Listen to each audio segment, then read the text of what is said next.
Welcome, Femme House fam. This is Hermixalot, co-founder and executive director of Femme House. I am here for this week's special edition of Backstage Pass with none other than VÉRITÉ. I'm so excited. I've already learned a ton just getting ready for this, so I know that you're going to take a lot away from it. If you want to learn more about VÉRITÉ, you can hit her on all the socials. We will be posting this on YouTube, etc., live, and we'll have all the info up there. VÉRITÉ is a remarkably talented independent artist who's always been an example of how to create and build outside of normal paradigms. Her entrance into Web3 was inevitable, and her successful experiments have been described as both innovative and disruptive, with 350 million streams, which is insane. She continues to push what's possible as an independent artist while bridging the gap between tech artists and you, the fans. VÉRITÉ has successfully released and sold NFTs with Zora, Catalog, Async, Sound.xyz, and Royal. And she was the first artist to ever sell master ownership of a song in perpetuity via NFT in April 2021. Welcome, VÉRITÉ. Hi, thank you so much for having me. Yeah, it's a great pleasure. So I just gave a little intro of you, but tell us in your own words, what's your origin story? What's your superhero moment that got you here to this moment? Man, I mean, I feel like it's just been a process of a million tiny moments and like one foot in front of the other that has kind of built, I mean, really my life and career to where it's been. I've been performing and since I was a kid, and in high school, always in bands and always hyper ambitious in terms of wanting to be a professional musician, but had zero context for what that actually could potentially look like. Mm, Um, I think I was fed the American Idol dream of one day on the sure. subway, someone's going to discover me and I'm going to sign a deal and my life is going to change. And I think really quickly, once I entered the music industry proper, I realized that that is not a realistic trajectory. And also, very quickly, I recognized that I had the ability to build a career independently. And from there, it's really just been a journey of trying to keep what's most important to me forefront, which is freedom to create and the autonomy to build what I want to build without really relying on middlemen and without relying on these traditional structures, and how can I build something that's my own. And so really the last 7 years of VÉRITÉ, like this project, has been an exploration in how I can do that. And kind of my pivot into Web3 was recognizing that the structures that I've done that with in the last few years are no longer really viable options forward. Streaming, DSPs, social media, they're all great tools, but I was recognizing that I was seeing certain roadblocks. And so instead of waiting for them to be problems, I was like, might as well solve now. Good shit. I like there's a couple of really meaty things that I think you touched on there. The first one is that, like you said, you knew you wanted to be a professional independent artist, but you had no context for what that means. I mean, looking at that sort of nuance all these years later, when you've quite literally reimagined what an independent artist can be, I feel like if you had started with a context, and if you'd started with this box that everyone obviously still tried to force you in, but if you'd started believing that as the truth, then I don't know that we're sitting here having this conversation about how you're disrupting and like flipping the table on all this shit. What do you think about that? Yeah, I mean, back then, I mean, I got it, feel like it ages me. But right, 2014 is when I started this project. And I feel like the turning point was when I actually started investing my own money Mm-hmm. into the project. And like I was waiting tables at Applebee's on 42nd Street, right? So it's like Mm, essentially I was like hustling tips. I didn't know what I was building like my savings account for. And then one day I was just like, oh, I'm building all of this to just deplete it and invest it. And that was the turning point for me because I was just like, if I'm investing my own money, I'm going to make this shit successful. hell yeah. There's no other option. Sure. And so that was this turning point. And the narrative back then was that streaming doesn't pay and it's going to ruin the music industry as we know it. But for me, I had no context for what the music industry was, and I just viewed this as access. I was like, oh, this is a point of entry for me.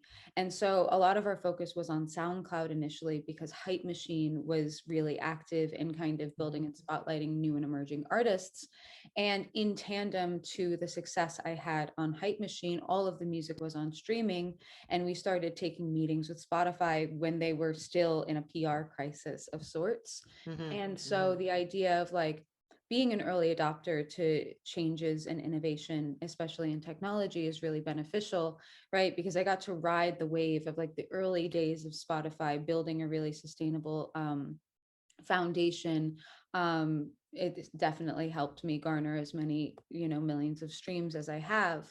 But it was really clear once I embraced that like no real major label system was going to embrace and accept me for the artist that I was, or really provide me with the tools to have like the flexibility and autonomy that I really want. And so for me, it's like really just those are the two most important factors to me. But once I got that first streaming royalty check, I was like, oh, why do I need their money? I have more of my own. Yeah. And Were continue. you getting label looks at the time? Were labels sniffing at your door? Yeah, I mean, I was about to sign to a major label in 2015, right? Again, that was the goal. And best thing that ever happened to me, it like fell through day before signing, like dramatic. I had told all my like colleagues I was quitting. It was like a blow to the self-esteem, but it just provided enough time, right? Because we have an extremely antiquated music industry where royalties come on like a 6 month to year delay. So it Yeah. allowed for enough time for me to get that initial streaming revenue to recognize, oh, there's actually money here. I don't know what anyone's talking about when you own your masters. It's just a different numbers game. You have to hit a different critical mass in order to capitalize on that. But when you maintain full ownership, you're dealing with different numbers than what was the only viable option for distribution, which was major labels, which artists are only ever seeing, I don't know, 15% at most post recoupment, right? So it's just a completely different system, a completely different game. Do you think there's any winning in that old game? Or do you think, I mean, insofar as I see it, especially as I've been prepping to talk to you and sort of learning more about the space that you're in, I feel like if enough artists sort of invest their time in learning this and ideating ways to create an industry around it that is beneficial to them first, it seems to me that the old system doesn't stand a chance, save for the, like the Adeles of the world and the Taylor Swifts of the world will always thrive in that sort of system. It's in fact been created around them, right? To like perpetuate that sort of system. But it feels to me that this is the future, which is why I wanted to sort of bring it to the community and make everybody aware the power that creators could possibly have in moving forward with this sort of vibe. Yeah, I think that system is extremely viable and is not going anywhere. And I think that it caters to a certain subset of what the marketplace wants, what consumers want. And consumers want stars, right? They always have. We want, like the Whitney Houstons, Michael Jacksons, Beyonce's, Adele's, right? Taylor Swift, Ariana Grande, like now Doja Cat, like this idea of like, we want to see the larger than life stars. But I think what we've seen with the democratization of creation and distribution of music, that the marketplace is now wholly oversaturated, which I think is inherently good. I have this is like, it's something we can touch on later. Like, I think all music should be free, right? I think that's an inherently good thing. And especially because people aren't willing to pay for the variety of music they want to try, right? But I think what we've seen in the marketplace oversaturation is hyper niche communities thriving, right? Because at the end of the day, there's too much music to fully consume. And what you're seeing is artists that actually never hit the mainstream in the same way that the Adeles, the Lady Gagas actually have extremely viable, hyper successful careers without ever getting that mainstream adoption. And I think that when we move into Web3, it's like we're essentially taking that to the next level. Whereas maybe for, you know, the largest artist, you need millions and millions of supporters to make that a viable career. Maybe for the hyper niche, you need hundreds of thousands. And now we're looking, okay, maybe I only need 100 high value collectors to give me the same injection of investment and monetization. And if you're forming hyper niche, hyper dedicated communities, where we're reinvigorating the idea of like, what does patronage look like, etc. It's like you can also form a viable career, but similar to how it's really hard to be Doja Cat, and it's really hard to even be a high level hyper niche artist. Like Oliver Tree comes to mind. It's like, if you know Oliver Tree, millions and millions of followers, but like my mom doesn't know who Oliver Tree is. Sure. And my mom's hip as fuck. Yeah. Right. And then kind of bringing it down, it's like it's going to be extremely hard at every level to build a viable career. And so what Web3 really provides is a set of tools for artists to really build their own concentrated ecosystems. That's really interesting, especially because you use the word patronage there. And this idea of patronage, for those watching that like aren't familiar with the term, it's an historical term. And before there was a music industry or a media industry, all the great artists of the day were supported by patronage. And then in that there was, say, a very rich benefactor that paid for them to live so that they could write the next great novel, etc. And I think for me, the further we move away from that model, insofar as the mainstream music industry, the more we seem to dilute the art, right? And you said like you think that all music should be free, and like yes, I agree that all music should be free, but it wasn't always thought of as a foregone conclusion, right? Like art used to be a premium good. It used to be a luxury. It used to be a privilege, to the end that like rich people would pay money to support their favorite artists to ensure that they always got to consume. And I'm not gonna lie to you. I came into the prep for this as a complete non-believer of the NFT and Web3 thing, just because I think the face for the average consumer of it is like kind of broy and like douchey and like not at all what you're talking about and what you're thinking of moving it toward.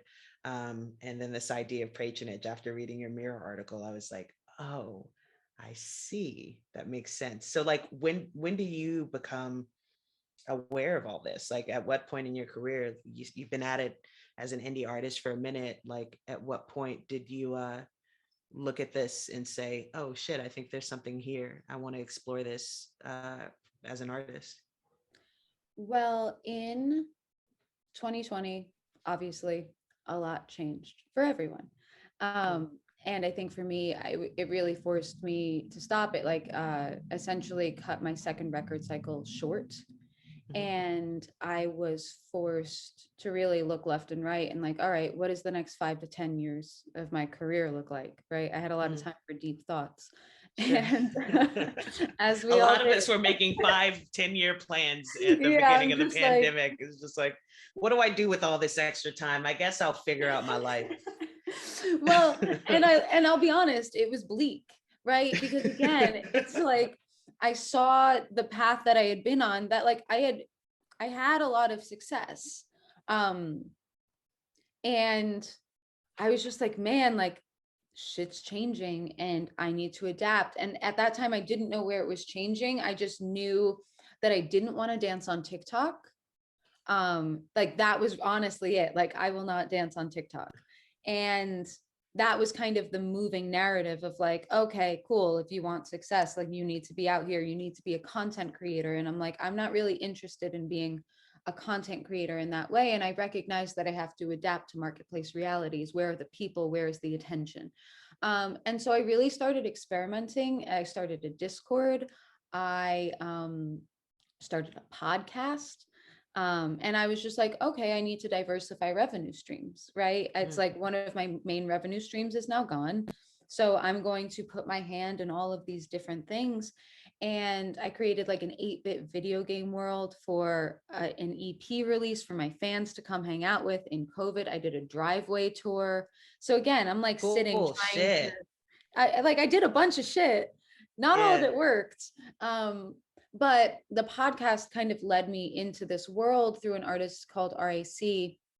And him and he's been very involved in this world for a very long time.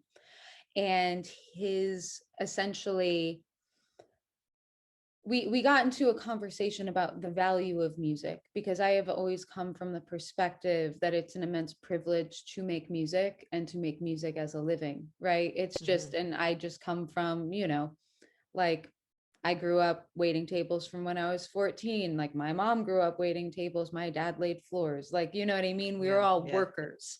Yeah. And all, my family is a family that's transitioned from like workers into these, like both my parents are now college professors and I'm a musician. Like we've kind of like come to this different realm of work. But like, I was just like, man, it's an immense privilege. Like I don't deserve people's money for creating art about my feelings. And so I got into this debate with this person who said music has immense value. And I was just like, well, maybe. And we kind of came to this conclusion, and he really led me there, where it's like the problem is the fixed valuation, right? That one stream is 0.004 cents, and that the systems by which we collect this revenue, it's like it's not properly weighted. And if you wanted to listen to my music and pay $1 per stream, you actually don't have the ability to do so outside of buying merchandise, outside of touring. So that idea, and yes, you can do that on Bandcamp, but that's not the most popular platform. We need to meet consumers where they are. Sure. And so NFTs actually do allow for the creation of digital scarcity, kind of what you were talking about before, about this idea of what patronage used to be.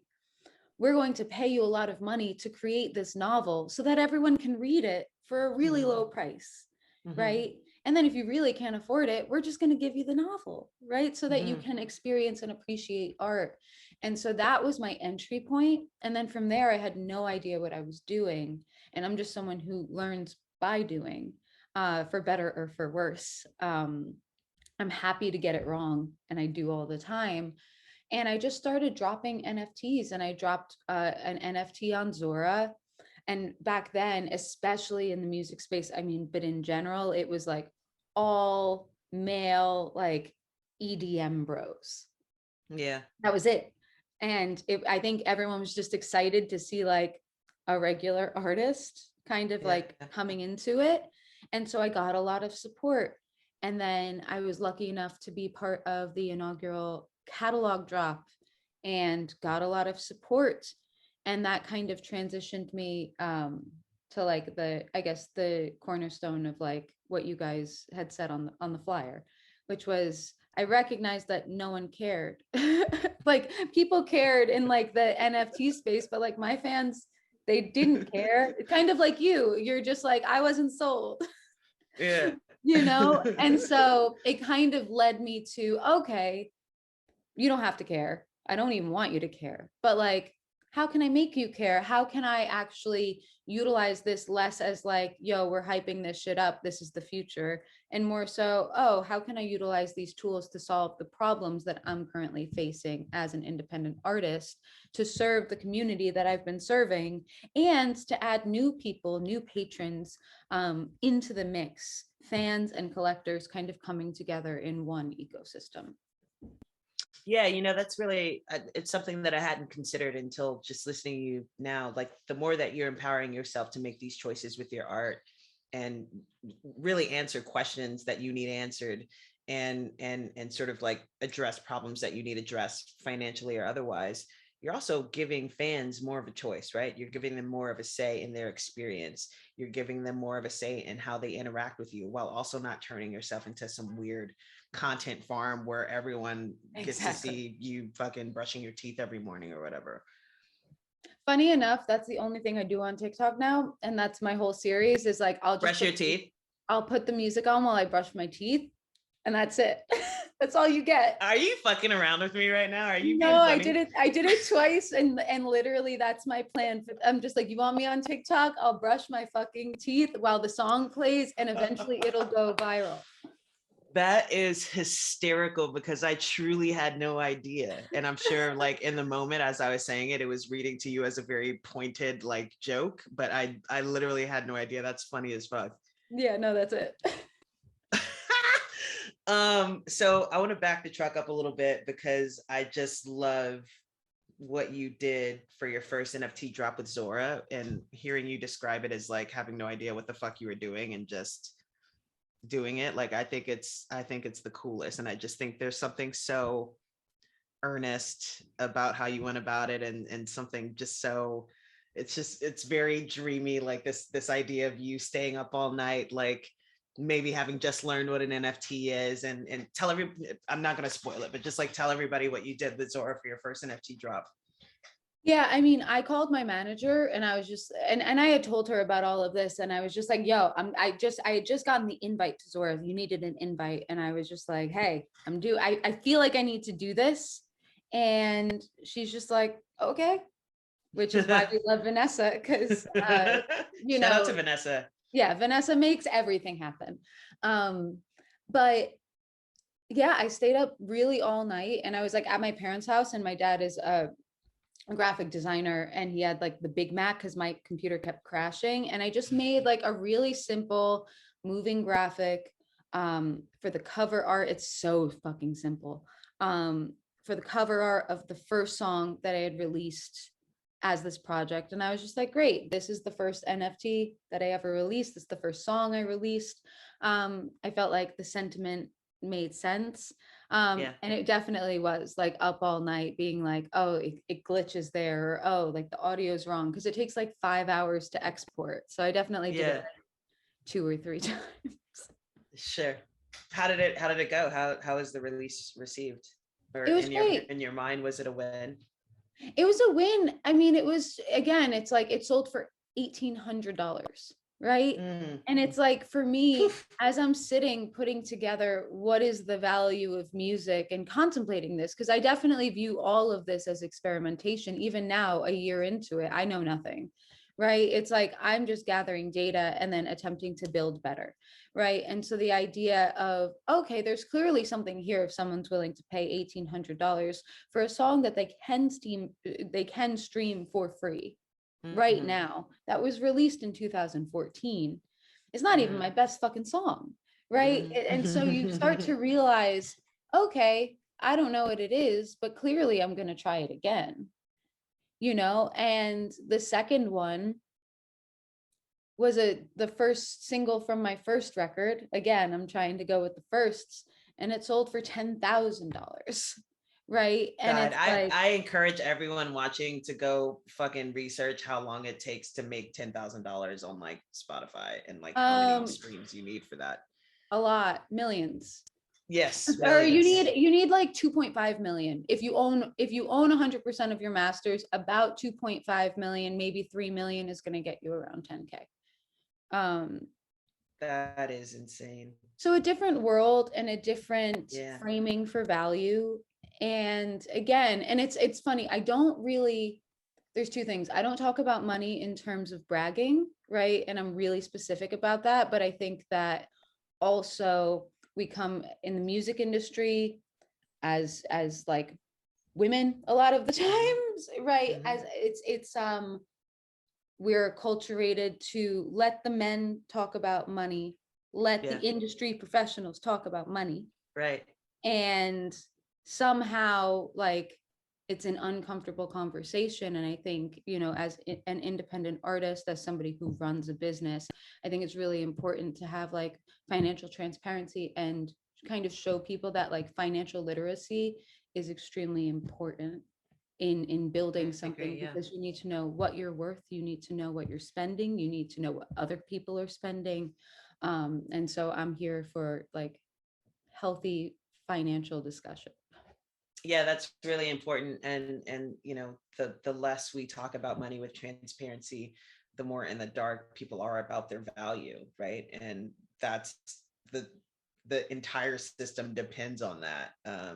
So I fuck with that philosophy. Give me a rundown of your three pillars, your three NFT pillars. I find them, I feel, to me, like they're quite, it feels like you've built by accident or by great intention. It's hard to tell. A very adaptable to artist systems is if people fuck with this sort of paradigm of thought with regard to these three pillars. I think that they could have a very fruitful NFT career as an artist, and leveraging that as an artist. So break it down for the audience. Yeah, for sure. So in all of my experimentation, essentially, I have found the three pillars that I've identified so far. There will probably be more. Um, the first of which being like one of one music NFTs, right? I this is not my analogy. It's a very popular one, but like it's the Mona Lisa of music NFTs. It's like one person owns, or one entity, because sometimes it's a business or a DAO or an investment firm, but like one entity owns the Mona Lisa, right? They don't own the IP of the Mona Lisa. They just own the painting, right? They own the real tangible thing. And that's really hard in music unless you create like a one of one vinyl, like Wu-Tang Clan, right? Like the idea that, okay, we're creating digital scarcity by me essentially selling you this one of one original printing of the master recording verified on the blockchain. And inherently, that should be of high value, right? There's only ever going to be one. It's extremely scarce. And I really like one of one NFTs. And I actually think it's one of the most powerful use cases for music NFTs, and really is the demonstration of patronage that we were talking about. There are inherent issues with that. It is wholly inaccessible to really most people, because who has 15 grand to throw around at something that isn't even practical in the day-to-day.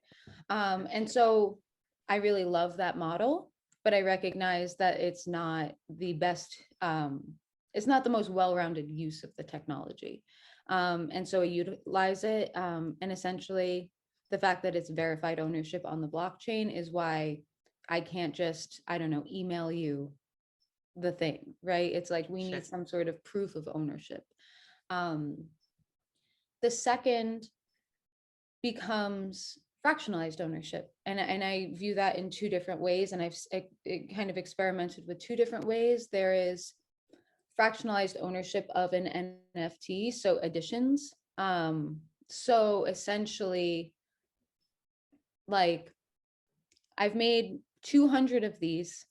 They're all $100, right? Less scarce, less rare, still providing an opportunity for collection, but it's like less of a value proposition in terms of like scarcity and rarity, but maybe it gets you access to a community, right? So there's incentive to want to be a part, incentive to want to like have something that other people do have, which is a completely different consumer psychology in general. And the second half of that is fractionalized ownership of IRL royalties. The idea of, okay, I'm going to sell you an NFT that actually represents real world royalties of this song. And I have to say that that has been the only value proposition that is translated to my fans, which I find really interesting. And I did that with Royal. And I think that it resonated because because language matters in all of this. And I think that when you say, I want to own a piece of a song, there's a sentimental proposition there that doesn't exist where I own an NFT of this song, right? It's a completely different proposition. And so for me, I sold 39% of a single, He's Not You. I had, I think, about 15 fans participate. And was able to essentially, I mean, I had a town hall. I was just like, if you're not willing to part with $150 and lose it, right?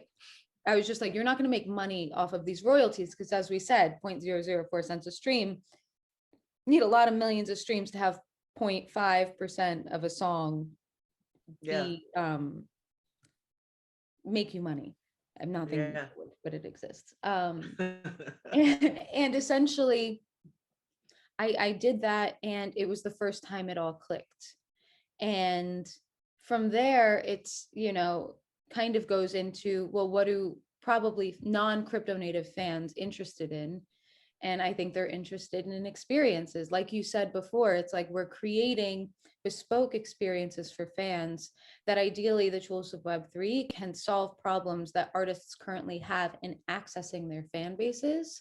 And fans can also be getting cool shit for supporting their artists early, right? And Justin Blau, this is one of his quotes, but it's and I'm going to butcher it, but the idea that the experience of being a fan gets worse the bigger the artist gets, right? If Facts. you sit and you support an artist from day one and you're at a 200 cap venue and you're buying their merch, when they're playing a stadium, you get less access. It is harder for you to get tickets. It is more expensive. There's no mechanism that tracks the value of the fan in the experience of an artist's rise and growth. And I think that experiential NFTs and what I built with a company called IYK really starts to solve that, in terms of, we built this thing called Guest Book for my last tour, where fans could tap their phone, they could leave me a message, which I thought was cool, really sign the guest Rad. book, Yeah. leave their name, leave their email address. And if you had a crypto wallet, put in your crypto wallet address, and we airdropped you an NFT, which proves your attendance at that show. So now Oh, wow. the next time I go on tour, I can raffle off free meet and greet upgrades to people who Yeah. were at the last show, because it's verified that they actually showed up. They actually tapped their phone. You can't farm that. You actually had to be there to get it. So this idea of rewarding people for having experiences, and then continuing to create interactive and bespoke experiences around the creation of art, around I don't know, just what it is to have a relationship with an artist who you resonate with an artist you love. And so I think that an experiential shit also, it can exist in all tiers. But I think that IRL experience and that IRL sentiment is really important. And the free sentiment. You don't have to pay for this. You just have to show up. You don't have to pay for this. I can reward you for participating, so that it is on chain. I have like an on-chain record of your support, and can just reward you for being there. It's easier for me because I can't remember everyone's name. Big facts. I'm really just trying to solve my own problems. To me, I think that's what the space is. If I'm taking a theme from this space, it's just like artists solving their own problems while directly enhancing the experience of the fans, which is a wonderful feedback loop, I think. I'm going to break here. We're going to answer some questions, and I'll remind the audience to drop them in the Q&A here, if you have them. This is from Ren GM. I'm working on an idea right now. Do you see a possible market for your fans, listeners, with interactional avatars in the metaverse? And would you be able to connect this with NFT? Could this be a solution to get your fandom that can't be collectors to the NFT world? Would it be easy access for that market? First off, love Ren MG, keeping the conversation going. I feel like the answer is yes, but when it comes to me personally, and maybe like I'm more interested in bringing things back into IRL, and maybe it's just because 2 years of COVID and I'm just finally like, oh, I'm leaving my apartment on a regular basis. I think the interactive avatars and the idea of creating a better user experience for digital worlds and digital landscapes, it's inevitable. And we already see it with like Fortnite and Decentraland, etc. But I think what I found is like my fans don't really want to live online. And I get that from talking to them and from having multiple digital installations at kind of decreasing participation, right? And you can have one digital concert a year, right? But no one's going to want to come to the second, to the third, to the fourth. I think people are going to be more likely to want to, again, have real world experiences, but then have a digital proxy for those IRL experiences. I'm just going to say that all of these questions are from our beloved Ren. We love right Ren. now. Oh, we have anonymous attendee too. And we have two anonymous attendee. From Ren, how does taxes work in the NFT world? Is it better than having a contract of loyalties? I mean, taxes, if you're doing it without lying to the government, kind of work in a similar way. If you have income, you're equating the number that you of USD at the time of the transaction to the government. It gets a bit more complicated, and I will not speak to when you buy, when you sell, that becomes much more complicated. But like if I make an NFT sale, I have to report that to the IRS, whether or not I extract that Ethereum into USD. And I recommend not lying on your taxes because, you know, they're going to come for you. Femme House does not endorse lying on your taxes. Yeah, no. We're here. Let's make that clear as hell on camera. Big Yes. Facts, evergreen content. Don't be lying on your taxes. Talk about Femme House said the tax thing was. Don't even try it. I've got sort of a question. It's maybe loosely related. How are you deciding your price points in these different offerings of yours? I was really intentional at part of this, and part of that initial conversation that I had with RAC. The beauty of all of this is we get to let the marketplace decide the value, right? And that's the problem that we get with fixed proposition, like payments in the Spotify's of the world, et cetera. It's like if someone wants to pay more, they have no opportunity to do so, right? So my first 3 drops, I set no reserve price. Right. I was just like, what is the value? What does the marketplace value this at? And I was lucky that people apparently valued it. Right. And so I think that price discovery is really important. And a lot of people will box themselves in by setting too high a price early on and not understanding the realistic position that they're starting in with however large or small their project currently is. Thank you. Also from Ren, also as a woman who wants to get into the industry, in your own experience, what are some don'ts? How can you deal with a man manager? How can you tell he is genuinely interested in your work or something else? Do all managers approach the same way? How do you make a meeting professional? Loaded question.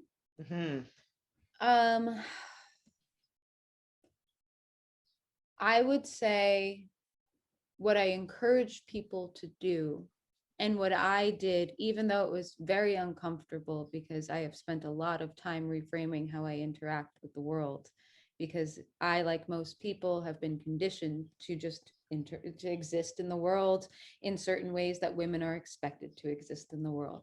I am extremely smart, I am extremely knowledgeable, and I am an extremely quick learner.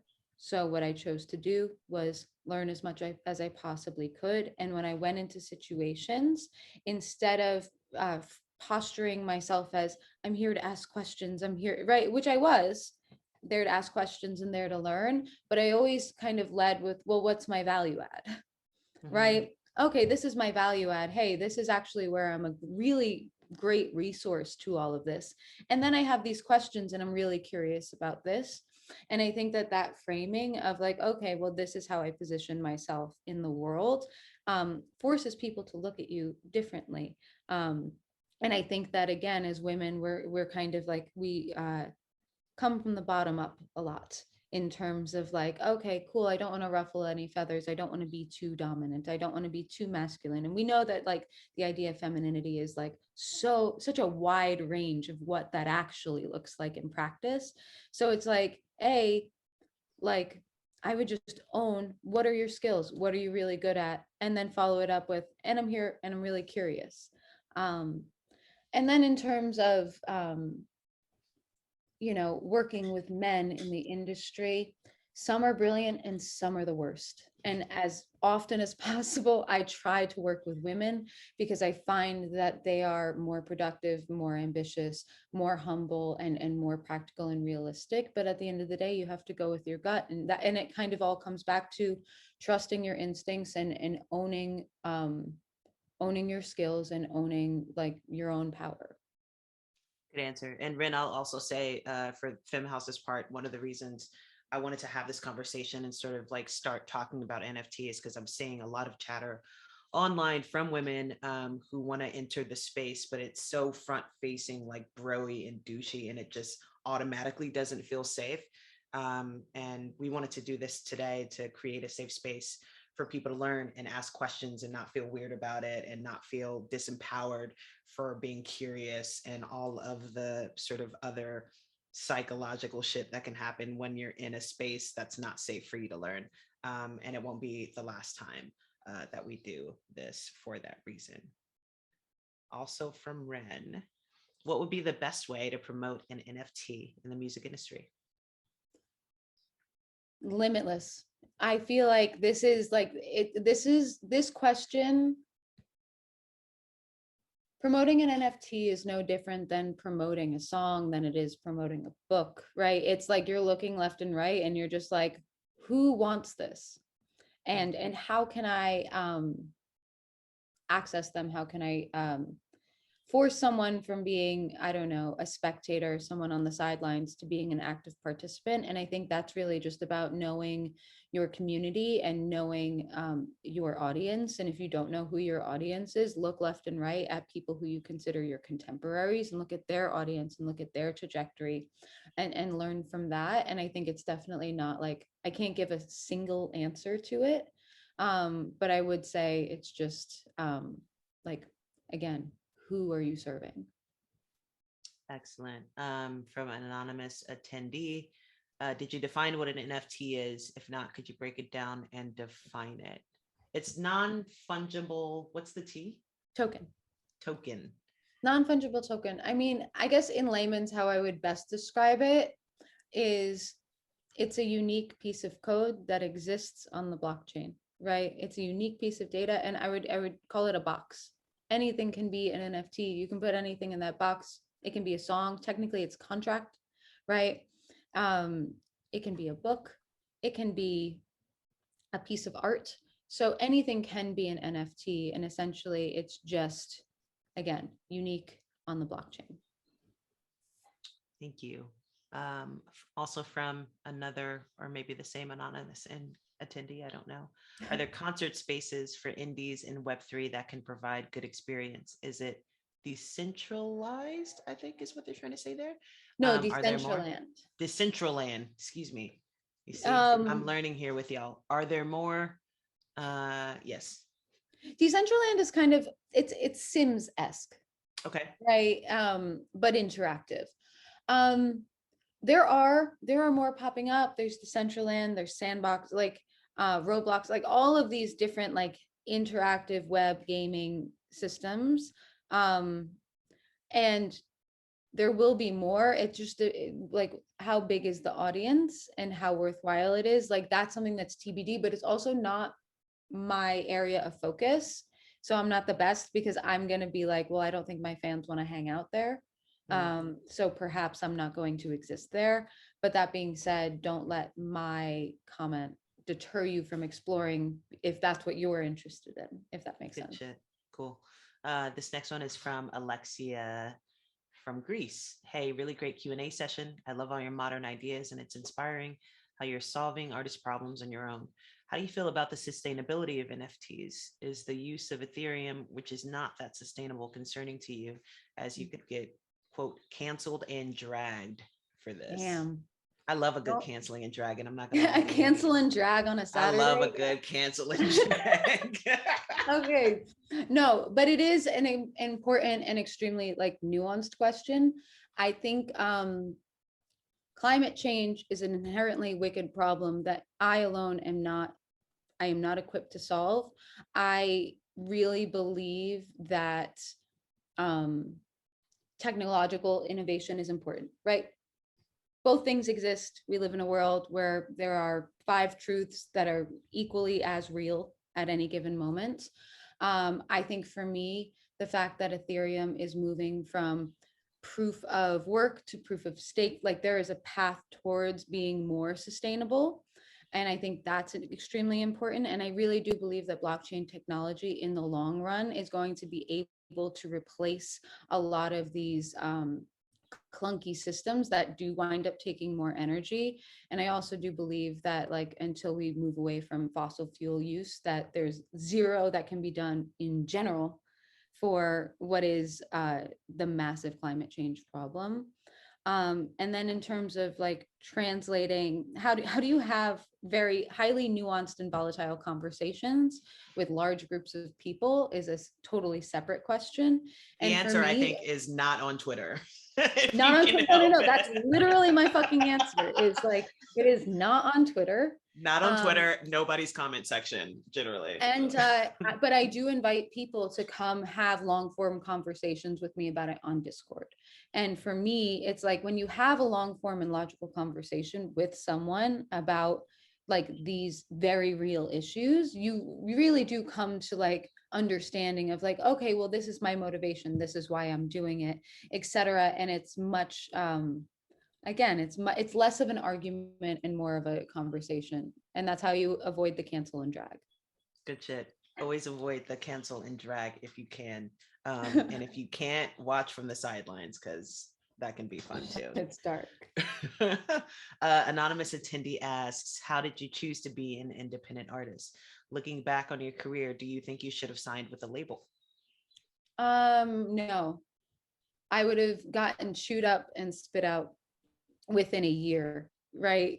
Because I was never going to dance on TikTok, really, is the shortest form answer. Like, I wasn't built for that. And like, I just wasn't really willing to compromise. I've always been a bit weird. And I've always written stuff that's a bit left of center. And while it exists in the realm of pop, and while some of that music has resonated on a very wide scale, like, I still consider myself a very niche artist. And I think what we've learned is like, the massive system isn't built for, like the niche and unique, and every once in a while someone can thrive there, and you do see really brilliant artists succeed. So it's not necessarily a dig on the artists that do succeed in those systems. Those are just perfect storms. And I just from the beginning, I was just like, I'll bet on myself, and if it's my ship and it sinks, it's like my ship, you know. At least it's yours. At least you're driving. At least it's mine. A reminder to the audience to drop questions in the Q&A box. If it's in the chat, I will not see it. And I'm going to be wrapping up on questions here as we're running out of time. This from Jessica Price. Have you dropped an NFT release with a sample, and how does that work? That's a really good question, Jessica. Okay, so I would say that sample-based music NFTs, like at the moment, are just kind of off the table, unless there's a prior agreement with whoever that sample is by, right? And when we get into like NFTs and rights, it becomes very difficult, but a sample is a master-based, it's master-based, right? So essentially what I would say is, I think that NFTs are most akin to digital merchandise, right? It's not a sync, in my opinion, though all of this will get litigated. So my opinion, you know, is only mine. But the idea of whoever owns the master recording is going to get the majority share, right? In terms of, we've been viewing it as digital downloads, right? And it's just a very expensive digital download because it's important to compensate collaborators while also recognizing, you know, the 100,000 hours I've put into the thing.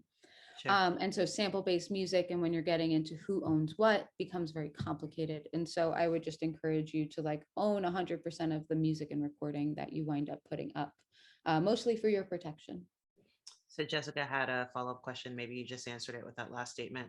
Does the rights holder need to break down the fractional percentage for publishing and writers' royalties?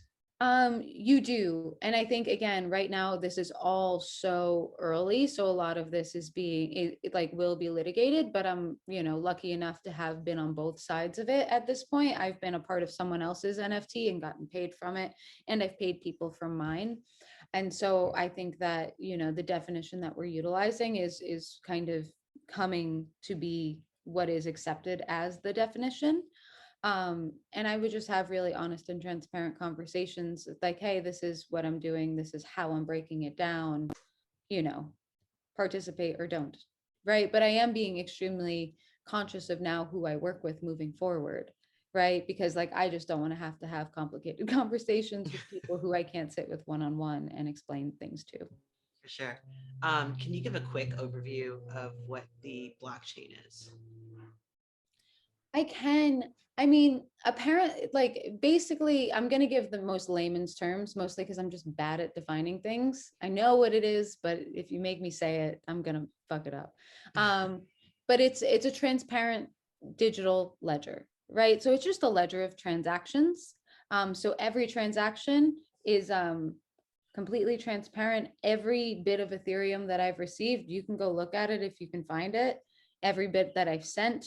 And I think what this does, again, when we're talking about financial literacy and who's spending what and where is money coming and going from, I'm focusing on it in the music industry, but in general, it's a really powerful tool to demystify, the flow of finances. Thank you. From Ren, thank you so much for answering my questions and for sharing. You said that the audience would not be interested in more digital concerts. What if it's some artist that has always been an avatar? For example, the band of the movie Turning Red. People got excited and already have attended a concert of this made-up group. I'd like to keep my privacy and get into the industry as a cartoon who is a singer. Is that crazy, impossible, or a bad idea? I want to know both of your opinions. I think it's fucking cool. I love the idea of it. I think that I've had the great pleasure over my career of working with artists, and I think that the coolest ones to me just take the fucking risk. And I think we're at a really specific and special flashpoint in history where you can truly try anything that you want, especially if it's digital with lower risk than at any point in history. So I say tits first. Tits first. I love that. Yeah, I'm the same.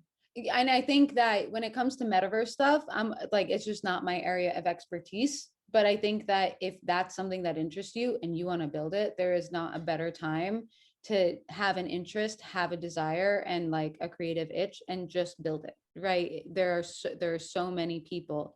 Someone just in the comments said "fluff world," and it's just like Fluff World is such a great example of just like there are people building these digital worlds, and there are people who do want to inhabit them. Good shit. Sarah Wimmer, what advice would you give artists that are just starting out as musicians and producers, both in regard to self-release and the general creative process? Oh, wait, which question are you reading? Sarah Wimmer's question. Oh, I'm on the wrong question. I was like doing a deep dive into it. Do you want me to repeat it? No, I'm reading it really quick. What advice would you give artists just starting out as musicians and producers? Man, I would say that the advice that I would give anyone is that if you're going to do this, you need to commit, and this is a full-time job, and like it's a commitment to chaos in a lot of ways. Ultimately, I still feel like it's the ultimate privilege to build a creative career and build something that is your own. And I would be relentless, right? And like the only reason that I have a career today is because I have a lot of resilience, and I get kicked down all the fucking time, and I give myself a day or two, and then I get back up and create a new plan and move forward. And so when I get asked questions like that, I don't like to go into like specifics, because the specifics of who everybody is and what they're trying to build is so nuanced. But I think that mentality of like, you just need the grit to sustain when the universe is against you, when everything is failing. And that is the only difference between people who succeed and people who fail. I love that. I love that. Anonymous attendee says, thanks for doing this. I totally written off NFTs as a broy thing, like I mentioned. I really appreciate this conversation. Would you consider doing unique releases as NFTs and unlisted on streaming platforms? Would that give the release rights to the person who owns the NFT, or would you still get royalties? That's a really good question, anonymous attendee. Show yourself. Show yourself. Um, so one, when you sell an NFT, unless it's explicitly stated, there's no IP, royalties, anything attached to it. It is just the NFT, nothing more. So that's, I guess, the second half of the question. God, what was the first half of the question? The first half of the question Oh, was, it's dismissed. would I you see it. consider doing unique releases Ah. as NFTs and unlisted on streaming platform? Yeah, and I've done that. I worked with a platform called Async, where essentially I made 246 unique versions of the same song. Mm, And it was unlisted on platforms and it was unique for that platform. And so again, it's like what I did was essentially that platform didn't get this commercial push, right? Because most of my fans don't care about any of this. That being said, it's just expanded my idea of like the level of creativity and reach that I can have with songs. And not every song needs to have this wide reach. Maybe I can create for someone again. What if I wrote a song and only gave it to one person who invested in the creation of that song? Like, I think there's meaningful value propositions everywhere there. And so, yeah, definitely. Again, it's like with all of this, there are unlimited options. So it's like, if you have an idea, I would say you can do it. good shit. Anonymous attendee says, I am new to the industry and I simply want a second opinion. A composer friend of mine was composing for a short film. She asked me if I wanted to compose a short ending song and got the credit of being the additional composer. When I sent what I wrote to her, she then told me that she wrote something inspired by, based on what I wrote, probably because what I wrote was a bit heavy and dark. Anonymous attendee, you have my heart there. Even though I couldn't tell the similarities at all.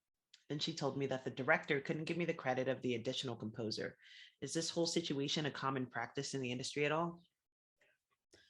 Um, I have opinions on this. I mean, I'm a firm believer that inspiration isn't writing.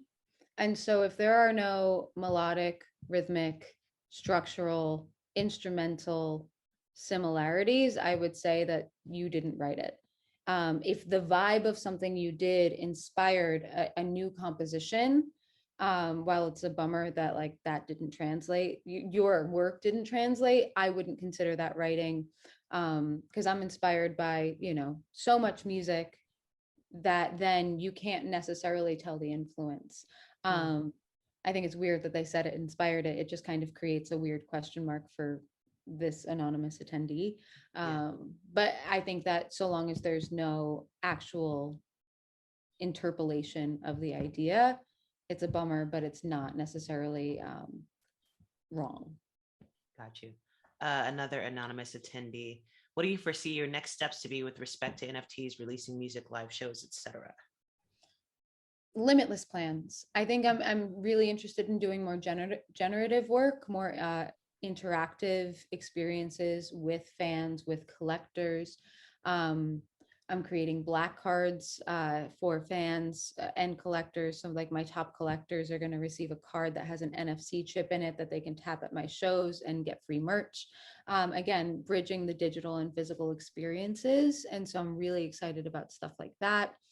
I'm working on a third record, so I'm like shooting all the visuals and what does it mean to create art pieces that have a consideration towards being one of one digital art, etc. And I think what all of this has done is like freed me from the necessity to like create solely for the algorithm. It's like I can do whatever I want, and I have a bit more space to do so.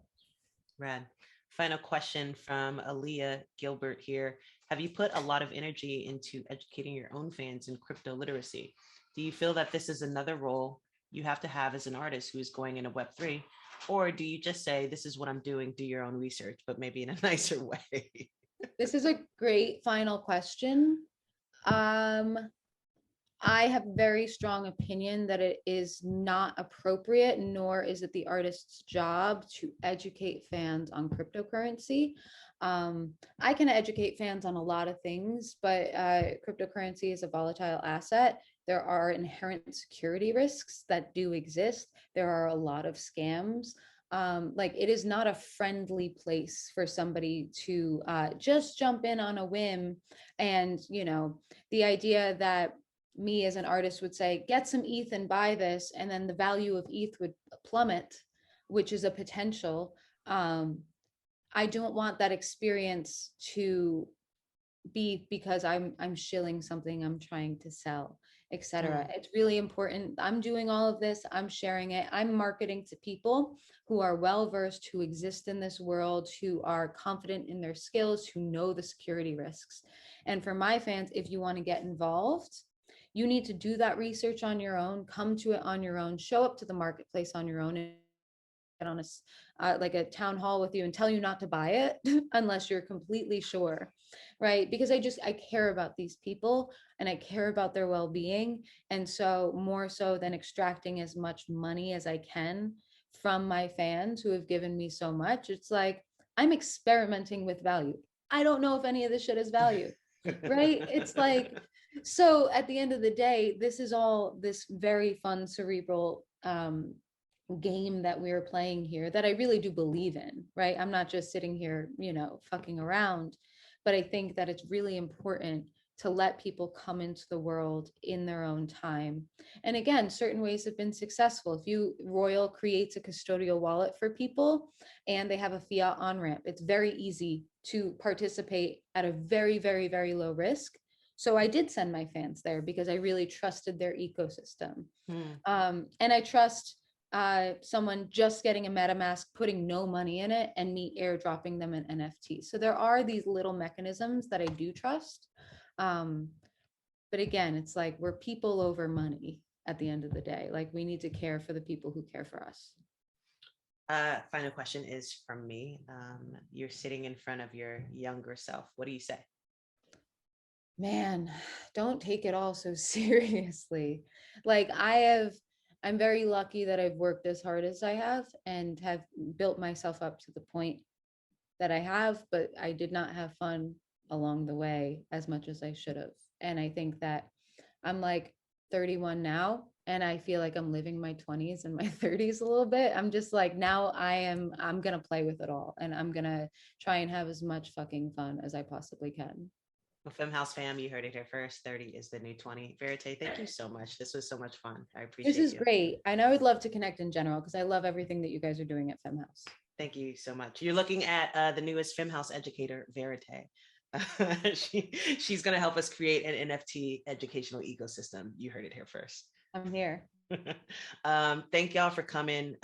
This will be up on YouTube and everywhere. VÉRITÉ, thank you so much for your time. Have a beautiful rest of your evening. It's lit. See you guys. Bye. Bye.